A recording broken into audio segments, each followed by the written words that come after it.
1 अक्टूबर 2024 की रात को ईरान के शहर तबरेज, काशान, तेहरान और इस्फहान से 200 के करीब बैलिस्टिक मिसाइल्स फायर होते हैं। इन मिसाइल्स का टारगेट है इसराइल में मौजूद नेवाटिम एयरबेस, टेलनॉफ एयरबेस, तेल अवीव में मोसाद हेडक्वार्टर और दिमोना में मौजूद इसराइली न्यूक्लियर रिसर्च सेंटर। सिर्फ 5 से 7 मिनट्स में ये मिसाइल्स तकरीबन 1000 मील का डिस्टेंस कवर करते हुए इसराइल में एंटर होते हैं। आज हमारे पास एक दिलचस्प विषय है, लेकिन पहले मैं कॉफी बनाऊंगा और फिर हम जारी रखेंगे। बहुत से मिसाइल्स इसराइली डिफेंस सिस्टम की इंटरसेप्शन से गिर जाते हैं, मगर तकरीबन 32 के करीब मिसाइल्स नेवाटिम एयरबेस पर गिरते हैं। 20 मिसाइल टेलनॉफ और बाकी कुछ मिसाइल्स दिमोना और तेल अवीव में गिरते हैं। इन एयरबेसेस पर इसराइल के बिलियन डॉलर्स के F-35 जेट्स खड़े हुए थे। ये अभी तक का ईरान का इसराइल पर सबसे बड़ा डायरेक्ट अटैक था और ये पहला अटैक था जिसमें ईरान ने हाइपरसोनिक मिसाइल्स यूज किए थे। हाइपरसोनिक वो मिसाइल होते हैं जो आवाज की स्पीड से 5 गुना तेज होते हैं। इनकी एवरेज स्पीड होती है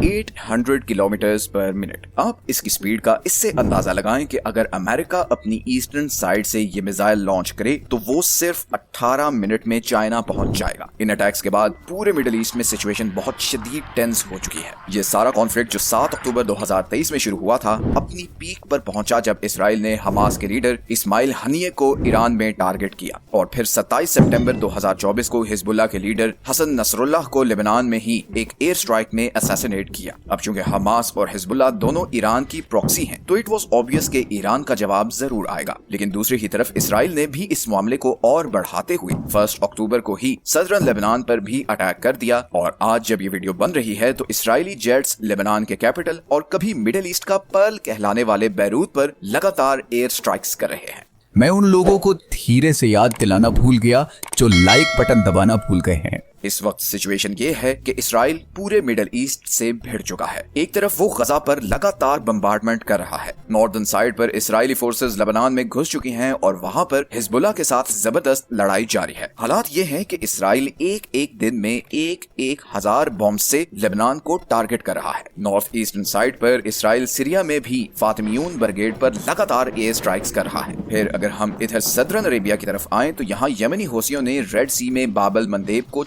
किया हुआ है और यहाँ से गुजरने वाली इसराइली, ब्रिटिश और अमेरिकन शिप्स को लगातार ड्रोन से टारगेट कर रहे हैं। अब ऐसे में ईरान ने इसराइल पर डायरेक्ट अटैक कर दिया है, जिसके बाद अब इसराइल और ईरान में भी डायरेक्ट लड़ाई शुरू हो चुकी है। सऊदी अरब और एमिरेट्स को छोड़कर पूरे मिडिल ईस्ट में इस वक्त एक आग लगी हुई है और ये आग मजीद फैलने वाली है। इसराइल का अगला टारगेट अब ईरान और यमन है। सबके जहन में ये सवाल है कि इसराइल 1 अक्टूबर के ईरानी अटैक का कैसे जवाब देगा। इसराइल ईरानी न्यूक्लियर पावर प्लांट्स और ऑयल रिफाइनरीज को टारगेट करना चाहता है। अब यहाँ पर एक बहुत इंटरेस्टिंग डेवलपमेंट ये है कि अमेरिका इसराइल को ये कदम उठाने से रोकना चाहता है। इसकी बहुत सी वजूहात हैं। सबसे पहली वजह तो ये है कि अगर इसराइल ईरानी ऑयल इंफ्रास्ट्रक्चर पर हमला करता है तो ईरान जवाब में स्ट्रेट ऑफ हॉर्मुज को ब्लॉक कर देगा, जिसके बाद पर्शियन गल्फ से आने वाली सारी ऑयल और गैस की सप्लाई खत्म हो जाएगी और ग्लोबल ऑयल मार्केट क्रैश कर जाएगी, क्योंकि पूरी दुनिया की 20% ऑयल और गैस की सप्लाई इसी पॉइंट से गुजर कर आती है। ईरान पहले ही ये थ्रेट कर चुका है कि अगर उसकी ऑयल रिफाइनरीज पर अटैक हुआ और अगर इस अटैक में कतर, कुवैत या यूएई किसी भी तरह इन्वॉल्व हुए तो वो पर्शियन गल्फ में मौजूद सारी ऑयल रिफाइनरीज उड़ा देगा। ईस्टर्न एशिया और यूरोप इस ऑयल पर बहुत हैवीली डिपेंडेंट है और ये सप्लाई लाइन अगर चोक हुई तो ये इकोनॉमीज कोलैप्स कर सकती है। अमेरिका की इसराइल को रोकने की दूसरी वजह पॉलिटिकल है। असल में अमेरिका में इलेक्शन सर पर खड़े हैं और डेमोक्रेट्स ये नहीं चाहते कि इसराइल कोई भी अटैक करे, क्योंकि फिर अमेरिका को भी इस वॉर में डायरेक्टली शामिल होना पड़ेगा और इसका इलेक्शंस में डेमोक्रेट्स पर बुरा असर पड़ सकता है, बिकॉज फिर उनके हाथ से सारे अरब और मुस्लिम वोट निकल जाएंगे। लेकिन दूसरी ही तरफ अगर अमेरिका इस वॉर में शामिल नहीं होता तो ज्यूइश और pro Israel voters Kamala Harris को वोट नहीं देंगे। यही वजह है कि डोनाल्ड ट्रंप ओपनली नेतन्याहू को सपोर्ट कर रहा है और उसे पुश कर रहा है कि वो खुलकर ईरान पर अटैक करे और अमेरिकन एडमिनिस्ट्रेशन इसराइल की मदद करे। अब बाइडेन एडमिनिस्ट्रेशन और अमेरिकन एस्टेब्लिशमेंट बुरी तरह फंस चुके हैं और वो नेतन्याहू से कुछ नाराज भी लग रहे हैं। लास्ट वीक जब जो बाइडेन से पूछा गया कि क्या आपके दोस्त नेतन्याहू अमेरिकी इलेक्शन से खेल रहे हैं और क्या वो पीस डील इसलिए नहीं होने दे रहे कि इससे तो डेमोक्रेट्स यानी आपकी पार्टी को फायदा पहुंचेगा, इसके जवाब में जो बाइडेन ने बड़ी बेजारी से कहा कि मुझे नहीं पता नेतन्याहू क्या कर रहा है। उसे याद रखना चाहिए कि जितना मैंने 1 साल में इसराइल के लिए किया है कभी किसी ने नहीं किया। तो इससे बड़ा ऑब्वियस नजर आ रहा है कि बाइडेन एडमिनिस्ट्रेशन और अमेरिकी की एस्टेब्लिशमेंट ये फील करती है कि नेतन्याहू ने उन्हें यूज किया है और अभी वो इसराइल के सामने बिल्कुल हेल्पलेस हो चुके हैं। अभी तक तो यही नजर आ रहा है कि इसराइल ईरान पर अमेरिकन इलेक्शन से पहले जरूर अटैक करेगा ताकि वो अमेरिका को भी डायरेक्टली इस आग में खींच सके। और जब अमेरिका इस आग में कूदेगा तो जाहिर है चाइना और रशिया को भी साइड लेना पड़ेगी और फिर ये जंग सिर्फ 2 कंट्रीज की वॉर नहीं बल्कि एक रीजनल वॉर बन जाएगी जिसका अंजाम बहुत ही भयानक होगा। अभी तक इसराइल को जिस चीज ने रोका हुआ है वो ईरान की यही मिसाइल कैपेबिलिटी है जिसका ट्रेलर उसने 1 अक्टूबर को दिखाया था। फिर 5 अक्टूबर 2024 को एक और इंटरेस्टिंग चीज ये हुई कि ईरान में रात के करीबन 11 बजे 4.6 मैग्नीट्यूड का जलजला आया। इस अर्थक्वेक का एपिसेंटर सेमनान था। फिर कुछ ही मिनट्स बाद इसराइल में भी लो इंटेंसिटी के शॉक्स महसूस किए गए। इसके बाद हर तरफ ये रूमर्स फैल गई कि ईरान ने सेमनान में न्यूक्लियर टेस्ट किए हैं बिकॉज साइस्मिक फोरकास्ट में इस जलजले की कहीं प्रिडिक्शन नहीं थी। ईरान की तरफ से अभी तक इस न्यूज को डिनाई या एक्सेप्ट नहीं किया गया बट इट लुक्स लाइक कि Iran has an upper hand. एक तरफ इतनी प्रिसीजन से मिसाइल अटैक्स जिन्होंने इसराइल का undefeatable missile defence system penetrate कर दिया और फिर अब ये न्यूक्लियर टेस्ट्स, इन दोनों चीजों ने इसराइल को बहुत कुछ सोचने पर मजबूर कर दिया है।